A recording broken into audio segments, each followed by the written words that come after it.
Hi, my name is David Swizaczeski, 3D Specialist for Media Entertainment. In this presentation, we're going to be looking at some of the new features in Maya 2016. To start with, when you have a look at Maya, when you open it up for the first time, one of the first things that's really going to stand out is the new UI. So we've color-coded a lot of the functions, like polygons are colored different to surfaces, different to animation, etc., etc. We've also arrange things in a more ergonomic design, a more, I guess you could say it makes more sense where certain features and buttons now sit, and I'll be going through that and showing that in a little bit. The modeling toolkit is now, there's been a lot of work that's been going on with that for the last 2 years, but we've now, I would say, fully integrated that into the modeling pipeline.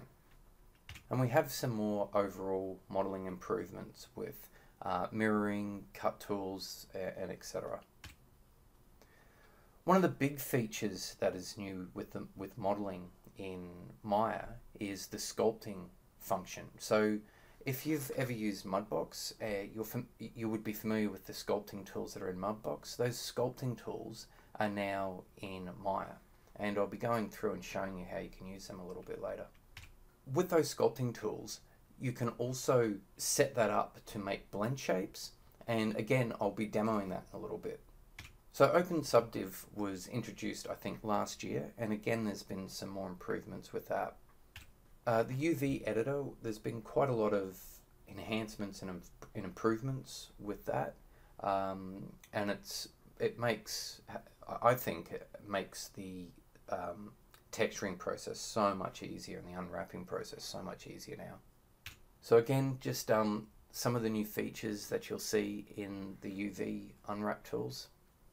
Delta Mush is one of the big, I think, new deformer features that we've got this year, and I'll be going into a little bit and demoing that, how you can use that and how you can set that up. But a good way of thinking of Delta Mush is think of it like this. It's like almost like a Gaussian blur that gets put on your skin weights. So it manages to really fix a lot of skinning issues very quickly. There's been some major performance improvements in 2016 with multi-threading and GPU evaluation. And we've also got the performance profiler, which allows you to see what's bogging down your scene. And allows you to go in and essentially edit that, so you're not just working in the dark trying to figure out why a scene is crashing or what's bogging down a scene. There's been, again, more improvements with the animation workflow, so some more improvements with motion trails, which I think is a very nice little feature, and with setting up your layers and your keys as well. Color management, we've got in viewport controls now for exposure, gamma, etc. And the Hypershader has had a complete overhaul and new look. And there's a few really great features in there that I'll be going through in a little bit. Bifrost, I think it was last year that Bifrost first was released in Maya. We've spent a considerable amount of time and effort enhancing that. In 2016, we've got some major things like foam with the water now. We can do viscosity of the water. We can do so much with the water. We can add bubbles into the water. And what's really exciting as well, with using Bifrost, we can also do atmospherics with what's called Aero. And that's, you know, things like smoke and that sort of stuff. So that's really exciting. Again, more improvements with Xgen. This is a tool that I really love and have a lot of fun playing with. So I'm really looking forward to demoing some of these new features to you soon. And just finally, Viewport 2.0 is now the default viewport setting. You can always go back to the legacy viewport setting, but Viewport 2.0 is now the default. When you open up Maya, that'll be what the viewport settings are defaulted to, and there's just been a whole heap of work to make that. There's just been a whole heap of work done to Viewport 2.0 just to make that work better and look better and everything. Maya ships with Mental Ray.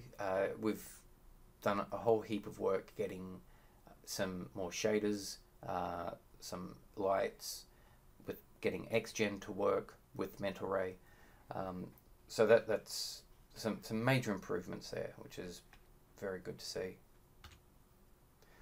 Now these game-centric features, a lot of features that we saw in MyLT and were really, really popular in MyLT. It's great to see that they've actually come over into Maya this year. So we've got export to Unity and Unreal. We've also got the PBR shaders with shader effects, which exports directly into Stingray, which is the new game engine that Autodesk has. So there's also been a lot of work done on Maya's API with Python, animation modeling and rendering. And finally, these are my contact details. So my email, Twitter, Skype, and if you want to have a look at some really great tutorials and getting started and some more advanced things, go to Area.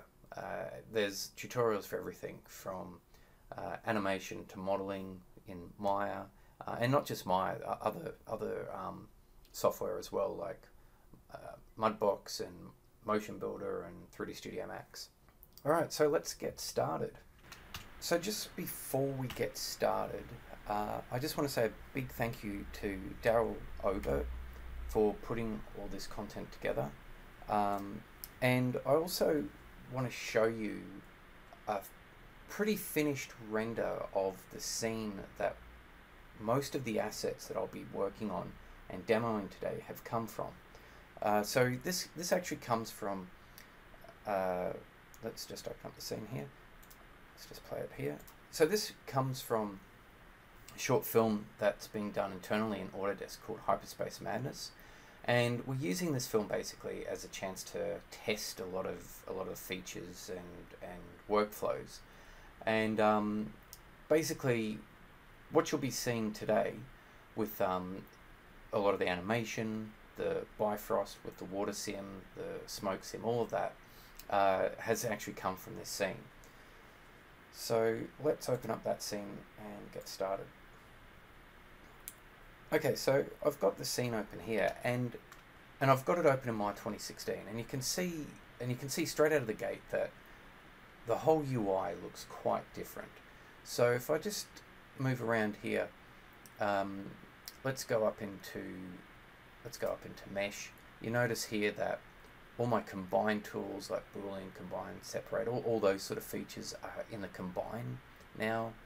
The remesh tools are here, mirror tools are here, and if I go to edit mesh, you can see all these tools are here, edge tools are here. Yeah. So this is what I'm talking about with, we've tried to make it more ergonomic, I guess you can say, with where buttons are. So instead of previously, what tended to happen with Maya is as a new feature was added, it tended to just get dropped in menus. So we got to a point at where, you know, if you wanted to do certain things like certain modeling or rigging things, you were jumping between multiple windows. And we've tried to reduce that or get rid of that completely by putting all those features and functions in one area. So for instance, rigging is in one area, modeling is in one area, animation's in one area. And you can see the other thing we've done to help give you a visual cue is we've also color coded those things. So you can see rigging here is purple, modeling here is this orange, surface modeling is blue, and so on. So that just makes it a little bit easier and just helps, I think it helps new users to navigate and familiarize themselves with Maya quicker. But also, I think also helps more experienced users as well.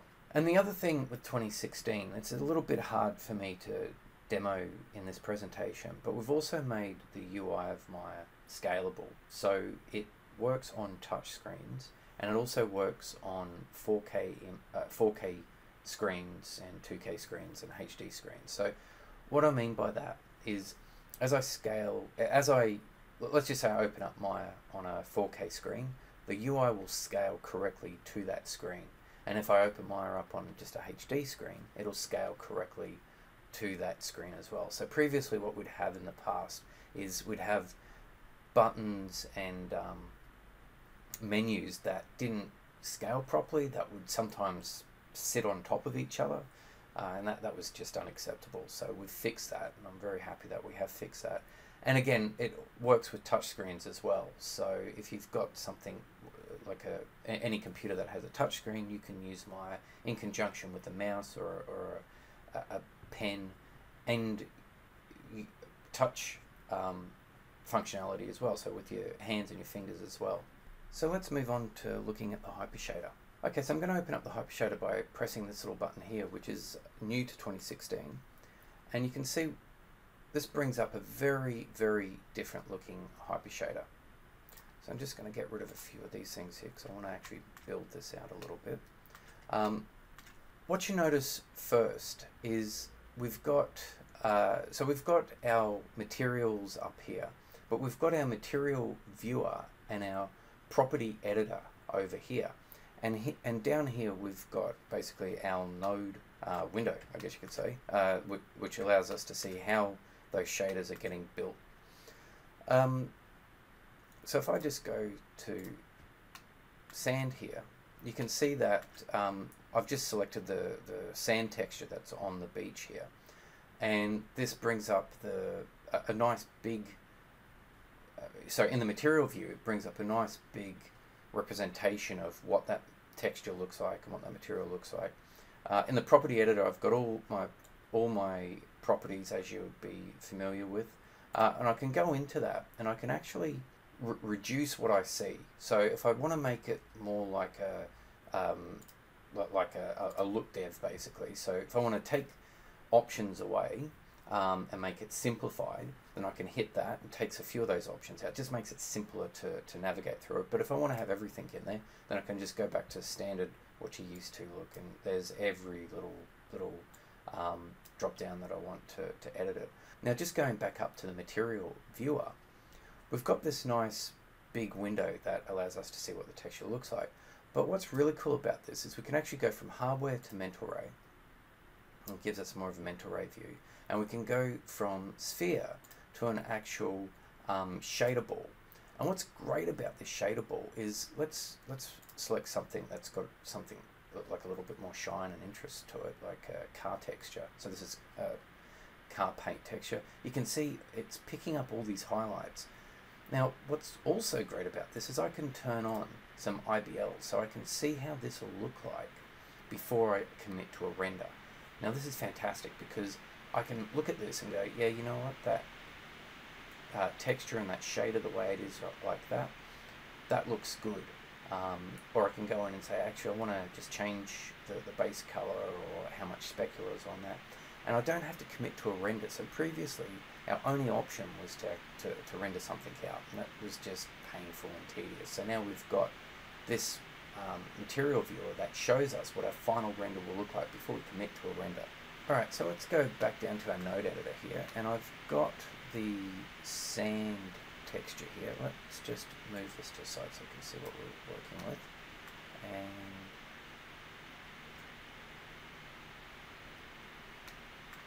let's just zoom this around so we can see this a little bit better.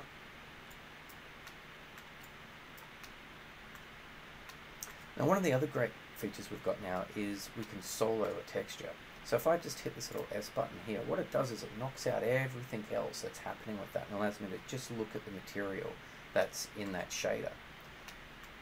So you can see here, I've basically soloed out everything else. So I've just got that pure material there. And what's great is I can go in and let's just add, I'm pressing tab here to bring this up, and I'm just going to add in a fractal texture.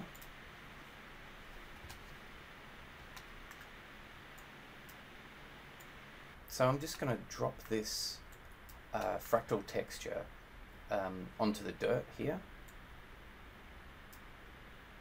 And I'm just going to put it into the color game. And you can see there that I've sector. There we go. I've added that fractal texture to that, and I can go and I can just change that out. So you can see as I change some of the settings on the fractal, they actually show up on the sand in real time in the viewport. So let's also go in, let's just very quickly have a look at how this is really handy for if we want to, for instance, have a look at a bump map. So you can see here I just very quickly hit the solo button and it took everything else out except for the bump. So I can see that bump and then I can go in and I can very quickly just change how I want that, or how much value I want on the bump, and see that in the viewport, and then I can just unsolo that and see what that does to my scene. So it's just a nice way of seeing what your final look's going to look like in the viewport before you commit to a render. So before we move on from the Hypershader, I just want to show you a few more features here. What's great, because we use Qt for the back end of this, it allows us to, it gives us lots of flexibility. So I can go in to the Windows button here, and I can go down to, let's go to Create, and you can see here it gives me this floating window for Create. But as I move it around, it basically moves all these other windows around and says that I can basically dock it. So let's just say I want it here, want it there, and it docks straight away. What's really cool though is I can dock windows on top of windows. So let's go to the outliner. You can see I've got the outline here, and if I drop the outliner on top of that window that I just created, you can see now what it's done is it's got the outliner here, sorry, it's got a tab for the outliner, and then it's got a tab for create.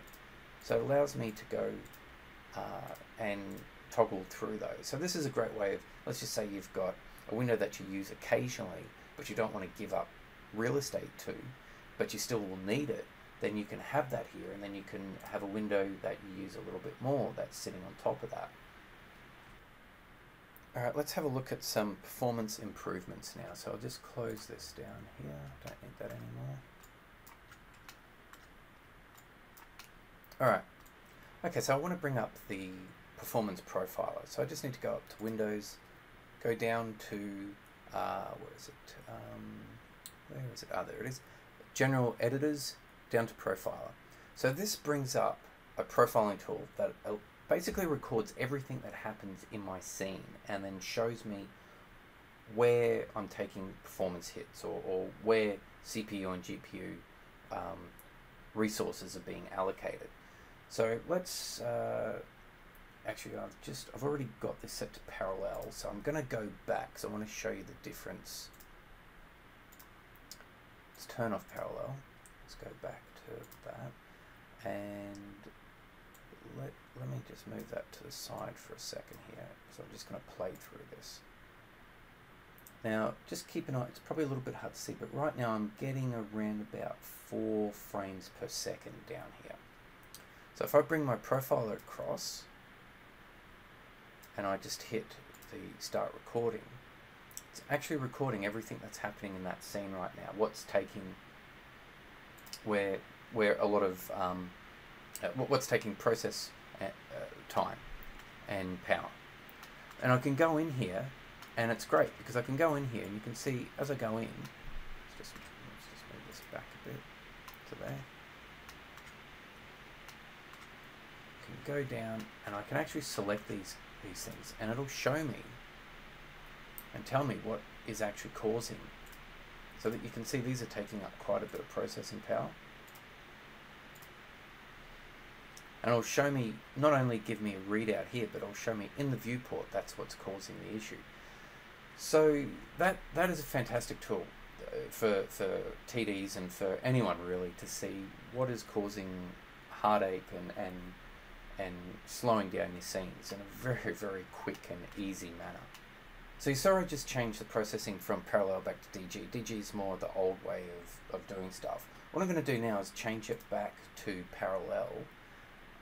And I just want you to have a look at how much of a speed improvement I get with this. If I close that out there, again I'll just move this to the side. I don't want to do that.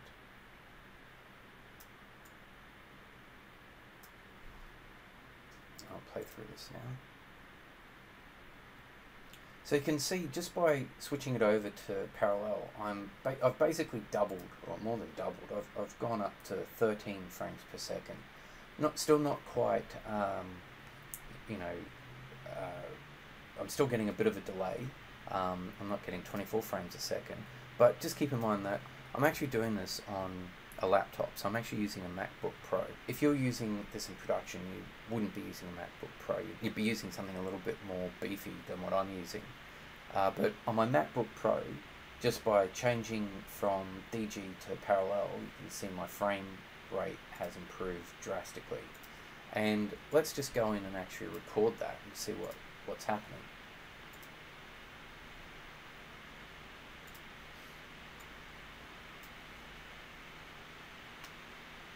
So we can go in here and we can see that no longer is the open subdiv causing an issue, because I've got that working on the GPU now, which is what it's more designed to do, or what the GPU is more designed to do, however you want to look at it. But you can see I'm still getting some issues with things here, but not as bad as what it was not as bad as what it was previously. So we can go and we can look at the CPU view, so we can see what our CPU is doing, and we can also look at our threaded view and see what's happening there as well. And this just gives us a really good indication of where, excuse me, where everything. Oh, in the wrong window. It's in the right window. There we go. I can see what's going on there.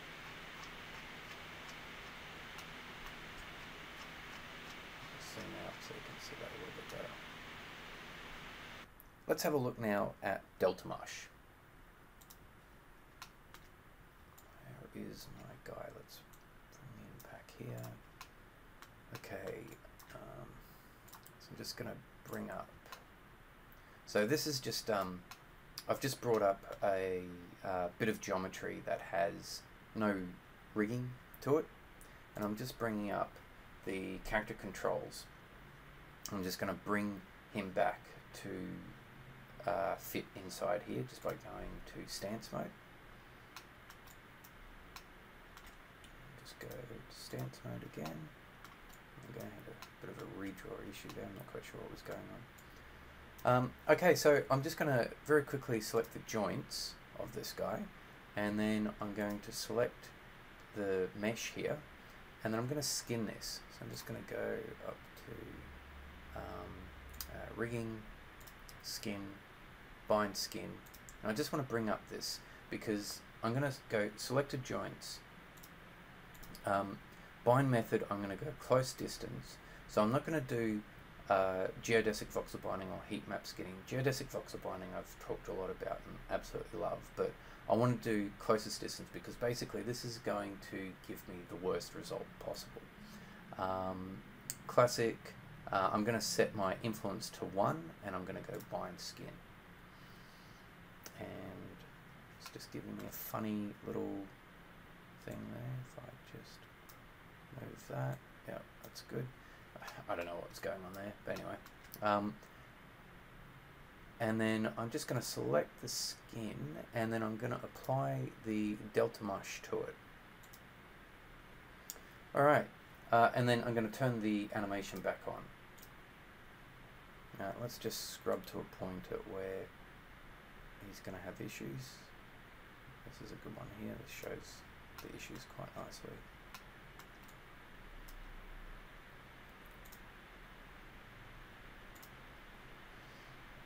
Just go to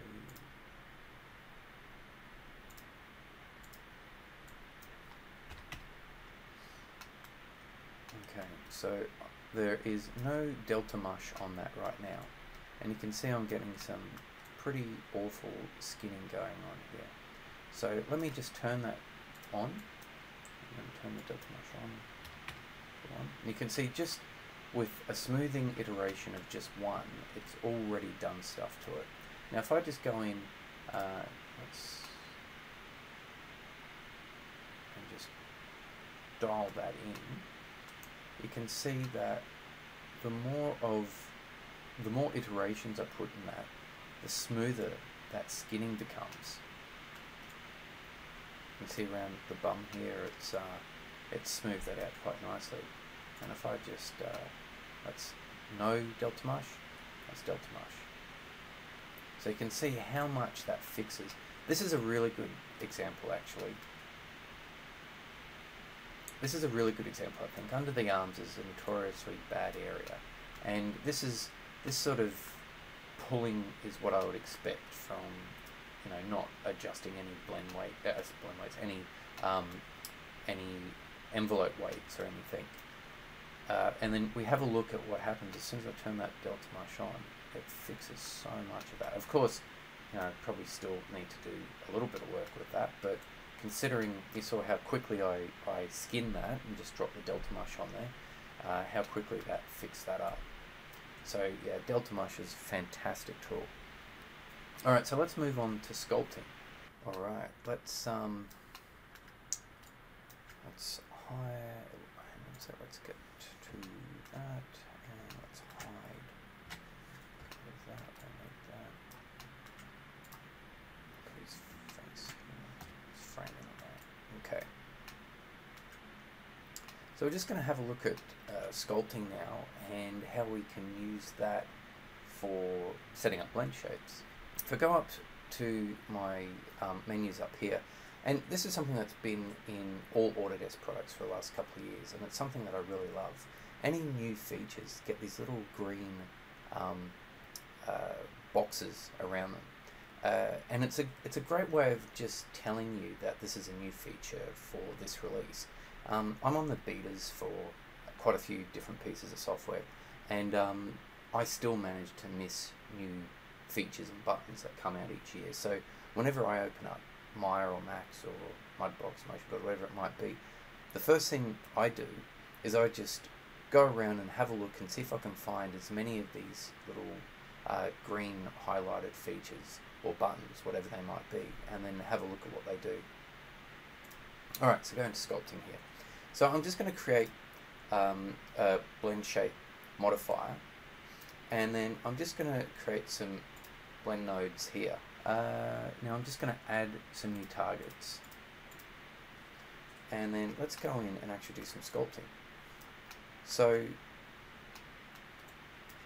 let's turn this guy on first. Let's go to sculpt. Now you notice that I get this sort of circular highlight that's coming up. That's showing me the brush size. So if I hold down B and move the mouse left and right, it actually changes that brush size. Again, this is a feature that was in Mudbox, and now it is in Maya as well. M for strength. You notice if I move the mouse up and down, that line goes up and down. Basically what that is the strength of the brush.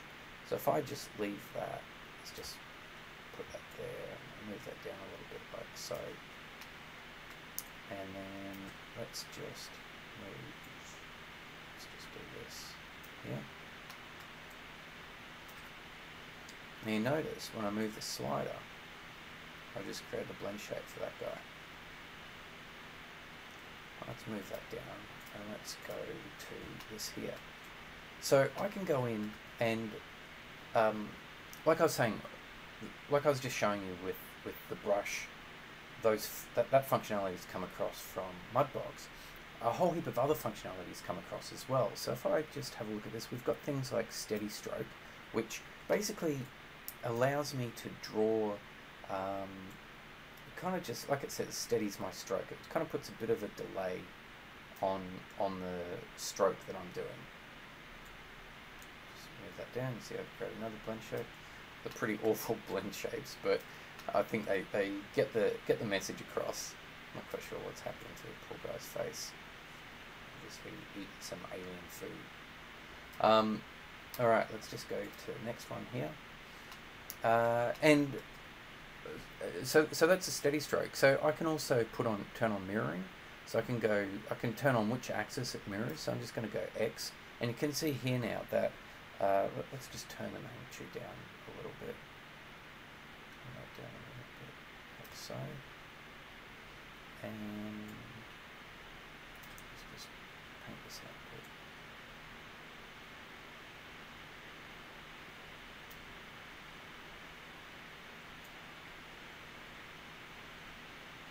can see how that's mirroring that. Now if I hold down Control, that inverses the strength of that, so it pushes it back in, again from my box.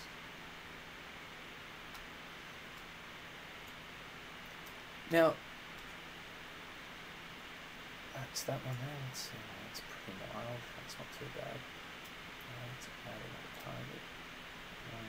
Let's go to this one here. Now, what's really cool is if I go over from my sculpt tool, let's just go over to my grab tool.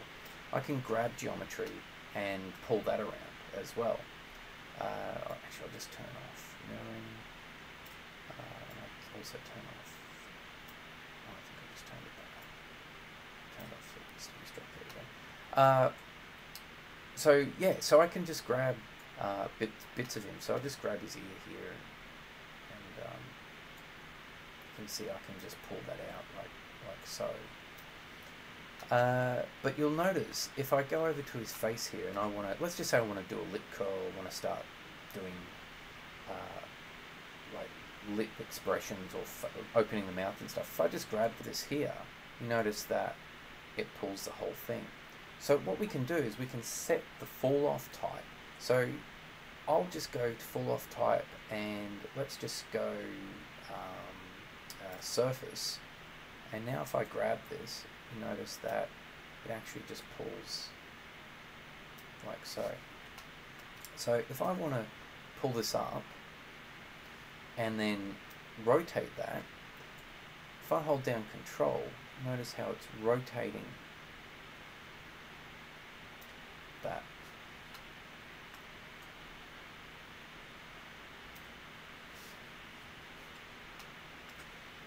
Let's see what we've got there. You can see how I'm very quickly building out these blend shapes. And something to keep in mind too, what I'm doing here is these are actually saving out as deltas. So they're much smaller than if I was making absolute blend shapes, or if I was just doing this the old-fashioned way of creating a clone of the original, then altering the vertexes, and then connecting that up as a blend shape. These are deltas which work exactly the same way, but use so much less resources to do that. If I want to, I can export these out as actual blend shapes if I ever need them to be blend shapes. But this is a great way of basically doing exactly the same thing, but not taxing your resources as much as we used to. Okay, so let's go to this final one. And what I wanted to show you is that what's great about this is not only can we set up blend shapes and that, not only can we do all the sculpting tools and all that sort of stuff, and it can be animated and all that, which is fantastic, but it also works with deformers that are already on the mesh. So I've got a wrap deformer attached to these eyebrows here, and if I just go in and start pulling the eyebrow up here, or the eyebrow, the geometry behind the eyebrow, you see that it pulls the eyebrow up as well. So that's using a wrap deformer with the sculpting tools. You can see here that now I'm going in, getting more of a whoop, what's going on sort of thing with his face. And this is such a great way of, you know, sculpting the blend shapes. Just you see here, you get such a more natural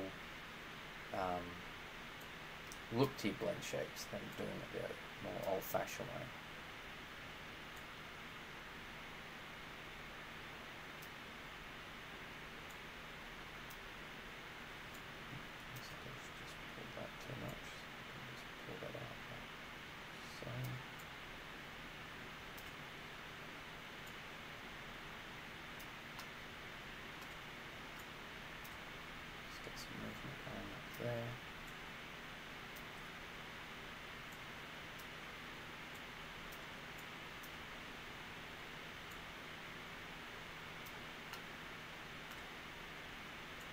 See, that's starting to look a lot more natural. Obviously there's still a lot more work to be done, but in the few brief seconds that I did that, you can see how good that's already looking.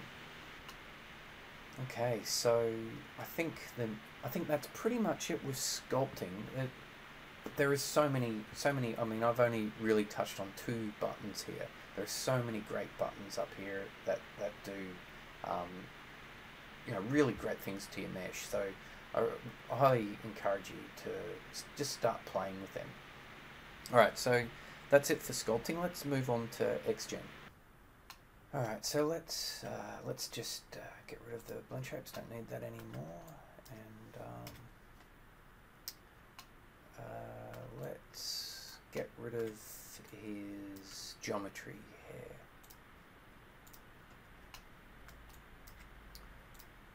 All right. So the first thing I want to do is just show you some library presets. So these were the library presets that you saw in Fur, and we've brought them across. So they work and, well, they look and they work exactly the same in Xgen. So let's go have a look at them first. Okay, so we've got, this is where I've basically saved them, and we've got all of these that we can choose from. So let's go, this one's pretty funky looking, let's go that one.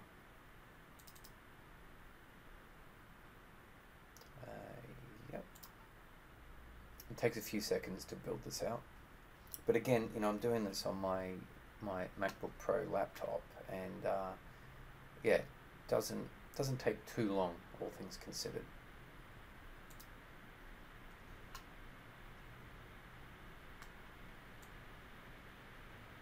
So there you go. Got some pretty funky sort of punk hair going on there. Alright, but if we wanted to get hair that looks more like the geometry hair, but actually make that out of Xgen, so it looks more like real hair, we need to build guide splines. So let's bring them in and have a look at that. Oh, actually, before I do that, let me just get rid of this one.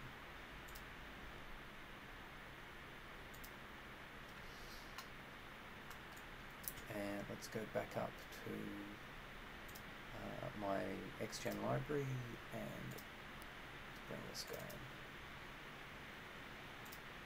And you can, I should have probably moved that to the side. But anyway, it brings in the guide. You can see these purple things here. That's the guide splines there. Brings them in first, and then it draws a hair around that. All right, I'm just going to pause the video for a sec and delete a few things in here that are just slowing this down a bit, and hopefully we'll get the frame rate up a bit. Okay, I deleted a few things here. It's a little bit faster, but still not breakneck speed, but it's workable. Okay, so you can see here we've got Sven in here, and we've got the guide splines that are creating his hair style here. So we can go in, and I've already talked about this in previous presentations, all the features here in Xgen, with hair, with the grooming, clumping. So I won't really go into these too much, but you can see how these clumping scales actually affect these here. And you can go and you can edit them, you can animate them, and do whatever you want with them. But what I want to talk about is how you can actually go in and select the guide splines and manipulate the guide splines to change the hairstyle. Actually, let's just grab these. Let's just grab these here. And what I wanted to show is that I can push these out and manipulate these splines, and the hair will actually follow to that. I'll have to do a reprocessing of that. And you see it does that. So what I'm showing here is that what we've got now is soft selection on the splines, which makes being able to pull these out very, very handy. Previously, if you had a hairstyle, I kid you not, the only way you could go in and do this was literally individually manipulating each point in the spline, which was just tedious.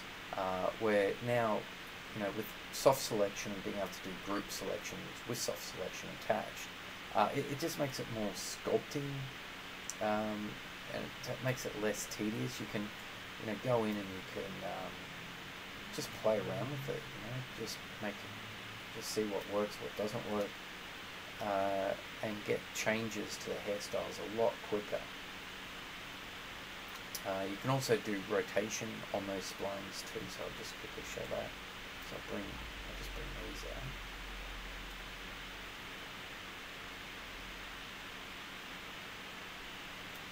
And I'll do a rotation on that. See that rotated. And then let's just do a preview of all that new hairstyle that I did.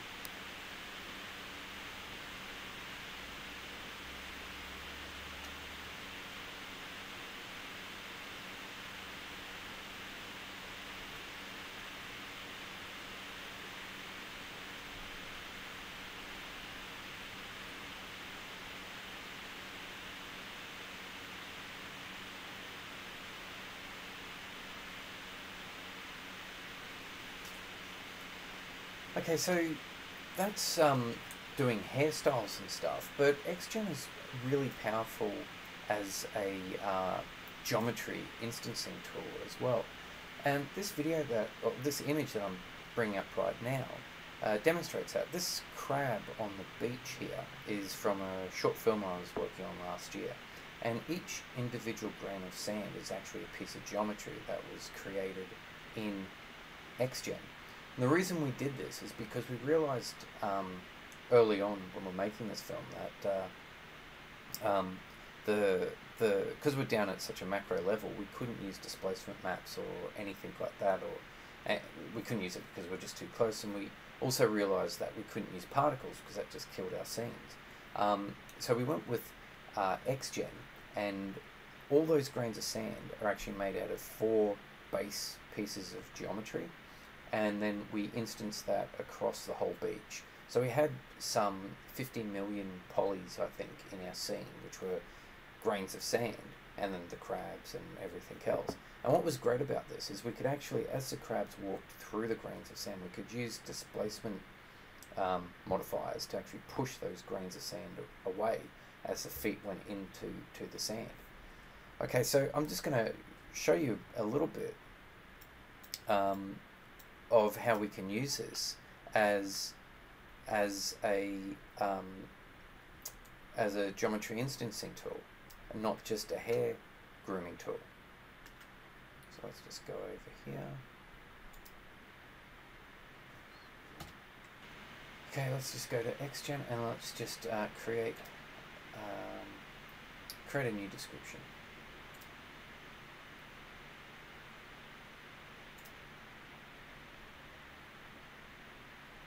And then what I'm going to do is I'm just going to drop down the density of it. And then I'm just going to bring up the length of these, make it 100. And just the width of these guys too. Okay, so what I'm going to show here is just how we can make bits of geometry. So I'm just going to try and emulate these little things back here that kind of look like, I don't know, alien plants or something. So you can go in and then just very quickly start manipulating the shape of this guy here.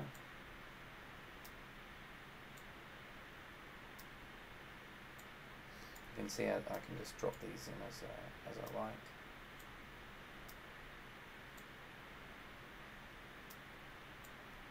Down there.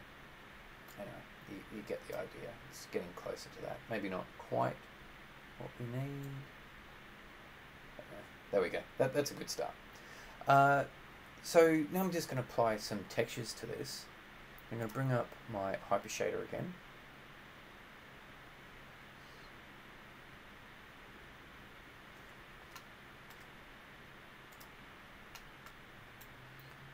And then I'm just going to grab the material from here.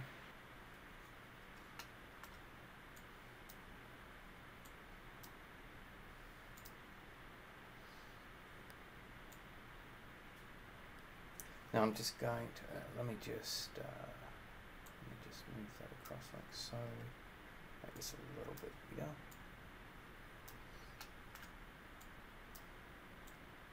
Let me just create a ramp shader.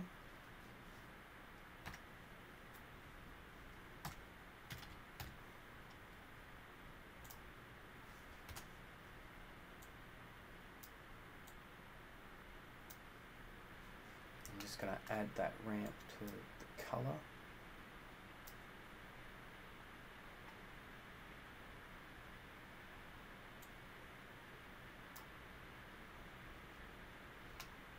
You can see now that if I go into this, I can adjust those colors.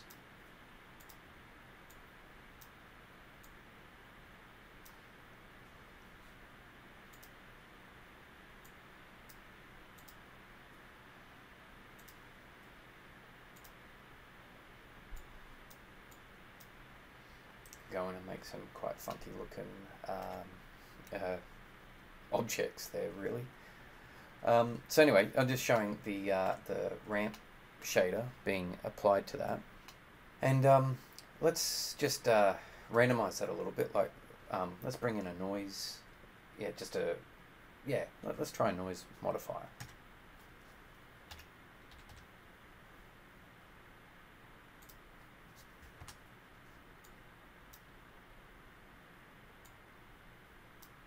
Bring that over there.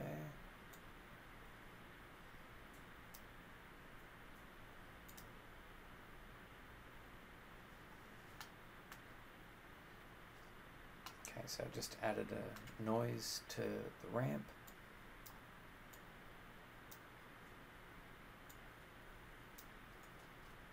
And then finally, I just need to add an Xgen hair length map.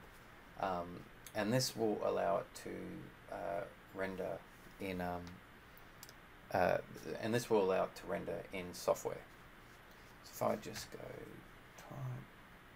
tab, and then what is that?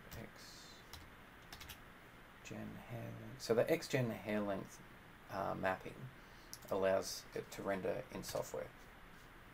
So I just need to drop that guy in there, and that'll render in software, which makes things a lot easier. Okay, so finally we're going to move on to Bifrost, and we're going to have a look at a few files here. So the first file I need to open up, it's going to take a little bit of time to load, so I might just pause the video here. Alright, so we've got our Bifrost file here. So the first thing I'm going to do is just select the Bifrost container, and then I'm going to go in to the liquid shape here, and I'm just going to increase the size of the particles so we can see it a little bit better just by increasing them up like so. And then I'm also going to increase the display count. I'm just going to add another 0 to that. Okay, so that's just made it a lot bigger, basically. Filled that out a lot more. Okay, so this is quite taxing on my computer, so I may be doing a bit of quite a bit of pausing with this while the computer catches up to a lot of stuff that I'm on. Okay, so going across to the Bifrost liquid here, and then I'm going to go phone, enable phone.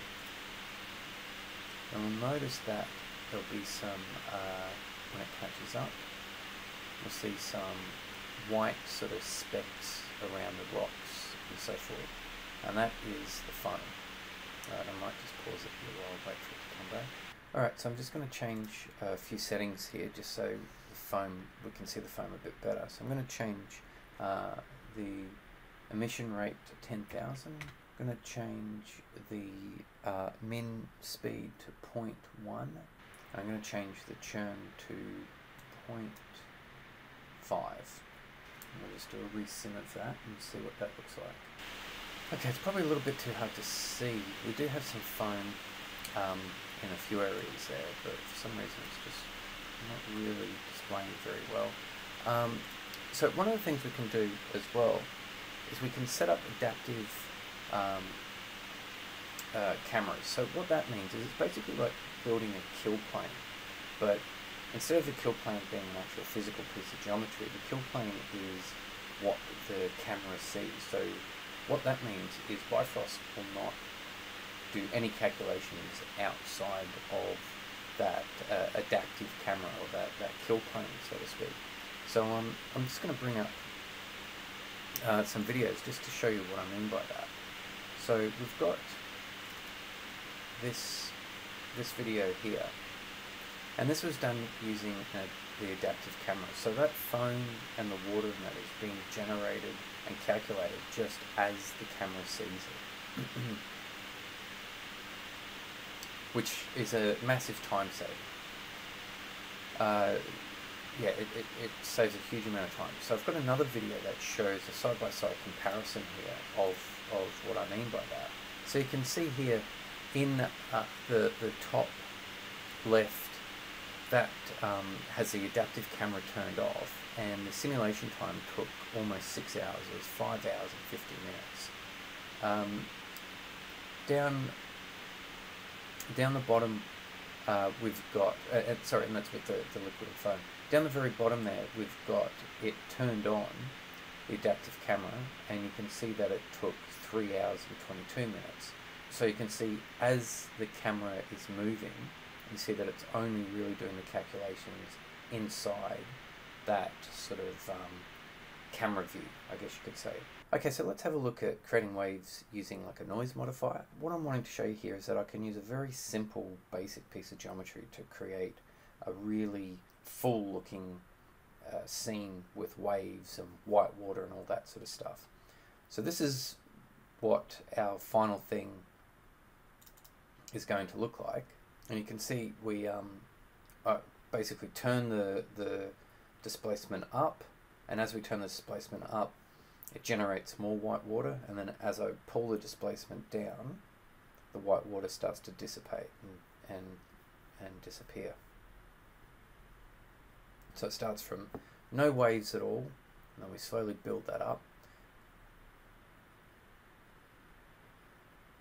And then as that gets stronger, the white water starts, and then we get quite a lot of white water. But you can see that displacement texture is driving that.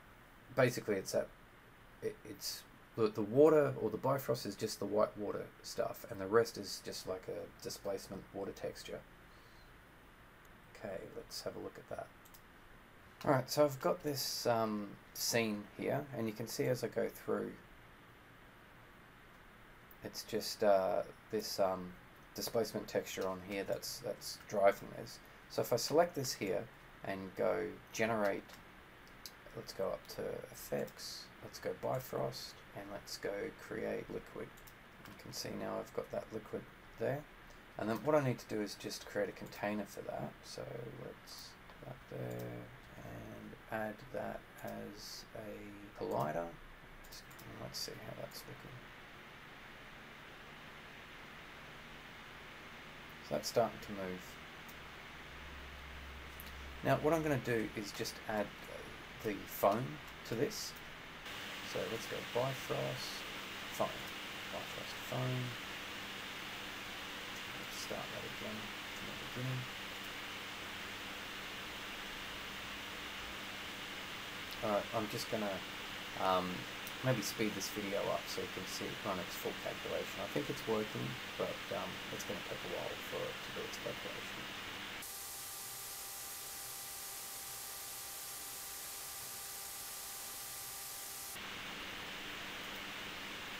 Okay, and you can see that we're getting a little bit of white water going on here. Just need to play around with these settings, and we'll get more white water. Alright, finally, I want to just quickly show you how we can now use Bifrost to set up smoke simulations. Alright, so I'm just going to create a primitive. Just let's go sphere. And then I'm just also going to create, let's go a helix. Yep, that works. Alright, let's move that over above this guy here. I'm just gonna, so basically I'm gonna turn this into a collision object for the smoke. So I've got it there, and then let's just go to the end frame here, and let's just rotate. Okay, and then all I'm going to do here is go Bifrost, arrow, and then turn that Bifrost into, turn that into a collider. Actually, let's add a few more. And all I wanted to show you really was that how easy that is to set up. So you can see that that is colliding. Let's just create something else. Let's go to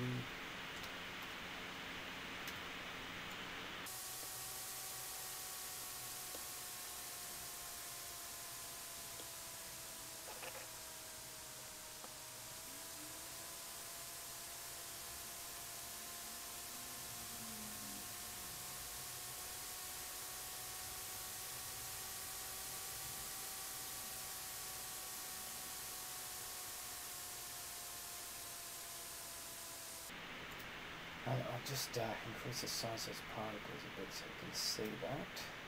You can see how those two objects are pushing up against that. Very quickly I did a smoke scene without any real dramas at all. Alright, so thank you for watching this presentation.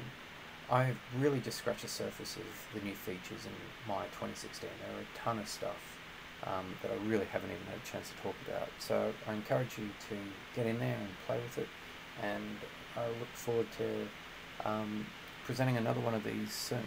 Alright, thanks. Bye.